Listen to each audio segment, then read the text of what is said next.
In today's video, I'm going to teach you how to sort in LibreOffice Calc. By the end, you'll know the fastest, most reliable way to sort a single column alphabetically or numerically without scrambling the rest of your data. First, launch LibreOffice Calc. Once the application opens, go ahead and open your existing spreadsheet. Give your data a quick glance to make sure the table you want to sort doesn't have completely blank columns or rows splitting it. Calc uses those gaps to decide where your data range begins and ends. Now for the quick sort. Click any single cell inside the column you want to sort. You don't need to select the entire column. Picking one cell is enough because Calc will detect the surrounding block of data. This method is perfect when you just want to reorder one column while keeping all related information on the same rows.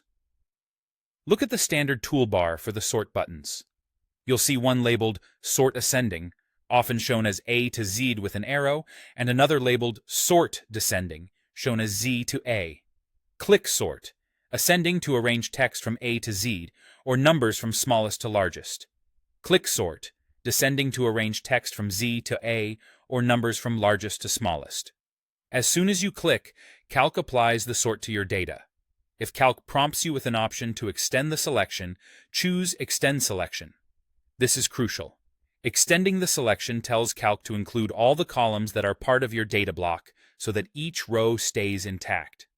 If you sort only the single column without extending, the values in that column will move while the rest of the row stays put, and your data will no longer line up correctly. If you ever sort by mistake, remember you can undo right away. A few quick tips to keep things clean and predictable. Make sure the column you're sorting has consistent data types. If you're sorting numbers, they should all be numbers. If some are stored as text, they may sort unexpectedly, usually grouping separately from true numbers. For text, watch out for extra spaces or different capitalization. While Calc can handle alphabetical order either way, inconsistencies can make results look odd. If your table has a header row, Calc often recognizes it and keeps it at the top, but it's still wise to double-check after sorting. That's it. Open your spreadsheet, click a cell in the column you want to sort, use the ascending or descending button, and when prompted, extend the selection to keep every row together. It's fast, it's safe, and it keeps your data aligned perfectly.